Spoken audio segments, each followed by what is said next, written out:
One thing that's really important to me with this YouTube channel is to talk about the things that are not the average way of doing it. When you come to Verona, where I currently am, as some of you know, I've been coming back to Italy a lot more frequently recently, and Verona is the place that keeps calling back to me, that keeps pulling me back in. And one thing is that when you're here, there are plenty of places to go get a pizza. Even just right behind me, there are a few places, I don't know if you'll be able to see it, but there are plenty of places to be able to go and get a pizza that are going to be delicious. They're going to be amazing. They're going to be absolutely fantastic. But I, a few months ago, found out about a pizzeria that, well, it's not really a pizzeria, it's a vending machine. I mean, if you've seen the title of this video, then I'm sure you already know what this is about. And I've been curious to see, is it worth it? Is it actually going to be any good? I mean, we're in Italy, home of the pizza. Is there any serious potential that it could actually be a properly good pizza? That's something that I'm going to hope to find out. I want to bring you guys along with me in this episode. And even though I have heard of pizza vending machines in other countries, and even though Italy is the home of the pizza, I can say that it was something that I was actually very surprised about when I found out about it. But anyway, rather than standing here talking about what I'm going to do, let's just go and do it. So for this pizza, we are not going to be talking about, is it a good pizza or is it a bad pizza? We might get into some of the details of what it is, but for me personally, I have not had any wheat in the past more than a month. I decided kick the habit for a little while. I mean, for many of you who know me and know some of my habits as a strict pizzatarian, this is a very, very trying time, full of challenges and difficulties, but I have been strong. And it's time for a cheat day. So the measure of this pizza is going to come down to, is it actually worth it? Is it worth cheating on a diet for?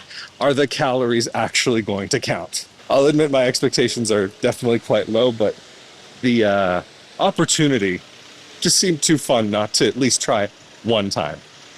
Will it be the type of place that I'll come back to when I come back to the city?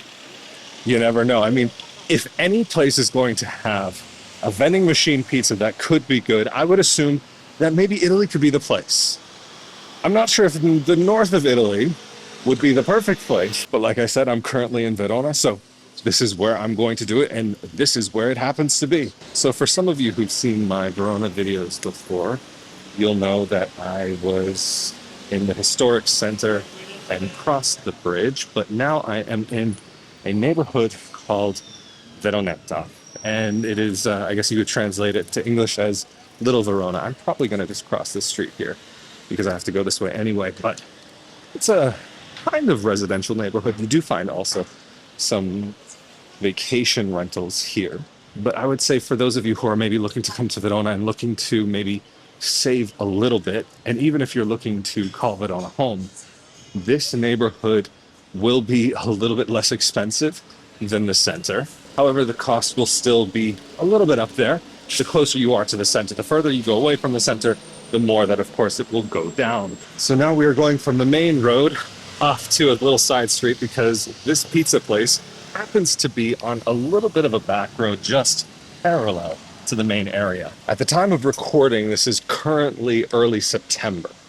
And I will warn those of you who might be thinking about coming to this area, the Veneto, this region of Italy where you can also find Venice, you might want to keep some bug repellent around.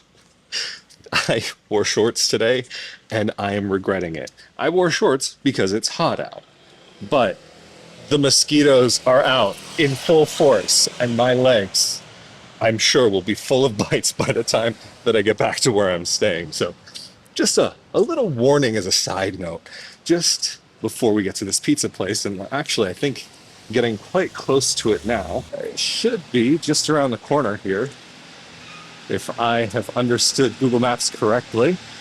Yeah, I think should be it right here. Yep, pizza. Yeah, this doesn't look sketchy at all. All right, so 1, select your pizza. 2, paying cash, card, or digital payment. Well, that's good that you can pay cash or card. I was thinking maybe it would be only one or the other. So I'll put this in English for benefit of the video, but margarita pizza, just a plain cheese, or salamino. Normally when I go to a place, I judge it by these two types of pizzas. And so maybe because salamino pizza will be basically the same as a margherita pizza, I'm gonna go with the salamino this time, just because I'm curious to see how the salame comes out. Salame picante in Italy, or salamino picante, is what you would call pepperoni back in the States. Here it's spicy salami. So let's see what this experience is like and how much it even costs. All right, €8. Wow. You know, here in even a city like Verona, you could actually go and sit in a restaurant for €8. So it's not a cheap pizza. For a pizza like this, yeah, maybe you could pay a little bit more in a place, but we're talking about very close to what you might pay at a normal pizzeria. Not just something like this where I'm going to actually have to go and take it probably back to the piazza where we were to be able to eat it there. And who knows if it even comes with a fork and knife. But I'm going to pay for this and let you know how it goes. Okay, so the pizza was €8. I put in a 10. And there's no change. So, yeah, let's see what happens. This is going to be a interesting experience. It doesn't even say how long it's going to take. I guess this is where the pizza comes out. But for now, I have no clue. It's just a game of patience at this point. So let's see what happens. I guess actually you could eat here if it were raining out. I don't know if I'd want it. It's a little dark, but this is a good example. Maybe it's hard to see, but this type of ceiling that you're seeing here is very common in Verona and the older buildings, like the older historic buildings. It's probably one of my favorite things in the city. I know it's such a nerdy, like little thing, a very small detail, but it's something that I really like. Like you can be in a city, but it still feels a little rustic. Oh, look at this. Yeah, I doubt there's fire in there, but 6%, 7%. Oh gosh. We have a loading bar. Pizza loading. Are they downloading the pizza from a central server? And the more important question, will I get my change back? Oh, it looks like there's an error with the machine. So I do wonder if I'm going to be getting that coin back. Actually, now I'm starting to wonder if I'm even going to get the pizza. We'll see. The pizza is 21% loaded. I will say waiting in here does feel just a drop sketchy. Like, I don't know, something about being in here I'm not crazy about. This place is open 24 hours, so if you do need something in the middle of the night and you're in Verona, this is an option. I mean, this place, just if any of you are curious what it's called Fatti una pizza. Make a pizza. Calda e buona in pochi minuti. Hot and good in a few minutes. And I will say, at 86% now, loaded, that the room does actually smell pretty good. Like, it smells like a real pizza. And so that is raising my confidence just a little bit with that a pizza will come out. So there is a phone number of who to contact, how to contact in case there is a problem. 95%, but it's also funny there's a open breaker box just right there. But 97%, let's see what's going to happen. 99%. Pizza on the screen is cooking. All right. And we're waiting. Little dots, loading dots.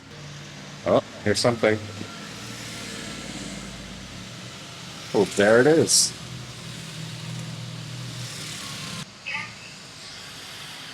Grazie, prego. The machine thanked me, and here's my change. So I got my €2 back. I will say first impressions of this pizza though, I probably could have bought something from the freezer section of a supermarket that would have been very, very similar. But anyway, I'm going to take this to the piazza, try to give it a fair chance, but again, I don't have the highest hopes. All right, so we are now at Piazza Isolo here in Verona, and I'm just going to try to find a quiet little place to have this pizza. First impressions are concerning, to say the least. Got this pizza. These little pepperoni, or salamino picante, are tiny for Italy. Like, normally they're quite a bit bigger, but let's see. I'm looking at this, and I really do feel like I could have probably gotten something very similar from an Italian supermarket from the freezer section. I don't know. Haven't had it yet, but also, there were no napkins and no forks and knives. I'm going to have to go at this the old-fashioned way. And I don't even have any tissues with me today, but let's see. The outer crust feels a little hard, but then it gets soft. So I won't say it's bad, but for a pizza that came out of a vending machine, well, that in general, a pizza came out of a vending machine, I am impressed. Would I say that this is going to be worth the calories? I don't know if it would necessarily pass that test. Will I have a few more bites? Yeah. The salamino picante on its own actually is pretty good. The dough almost seems, I don't know if you'll be able to see this, but the dough almost seems like slightly uncooked. I'm sure it's fully cooked, but there's just a gumminess to it that it's hard to tell. But like having pulled apart a little bit, there's something that just reminds me of raw dough. It's pizza. There is no doubt about this. It is definitely a real pizza. It's in Italy. Not the most Italian style pizza, but Italian freezer section pizza, which I will say Italian freezer section pizza is not the worst. There are a few that are actually really good, especially if you add some extra cheese on top.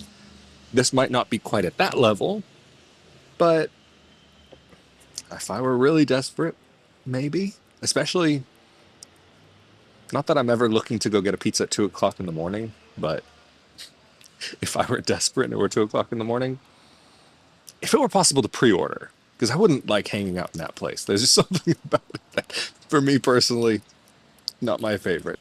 It's not that I'm saying that it's a negative experience, but it's a fun, silly thing to do just for the giggles. Are you going to find the best pizza of your life at a place like this? Absolutely not. But can you say after the fact you went to Italy and you got pizza from a vending machine? Yeah. And if you're the type of person that will do something just for the meme, then this could be a fun experience. So I can't say that this is going to be a pizza that I've finished. In my life, there have only ever been 2 pizzas that I have not finished. The other one was because I didn't realize that it had horse on it. So I will say it's better than horse pizza. Although if you like horse, then maybe you would say that pizza would be much better. I've most definitely had worse pizza in my life, but just for a laugh. It's a fun experience, and I'm not going to say I recommend it. I'm not going to say I don't recommend it, but if you're ready for a little laugh and maybe you're with some friends, go with a couple friends. Make an Instagram story out of it. Why not? Anyway, I'm Rafael Di Furia. Thank you for joining me for another episode of Not Your Average Globetrotter. I realize this is so different than the normal thing that I do on this channel, but I was looking for a little bit of a laugh myself, and this definitely provided that. So thank you for watching, subscribing, leaving your thoughts in the comment section below, leaving a like, and supporting this YouTube channel through Patreon, as well as the like button here on YouTube and rafaeldifuria.com/support. Of course, I'm Rafael Di Furia. This has been another episode of Not Your Average Globetrotter, a not so average episode of Not Your Average Globetrotter, and I will see you all next time. Later.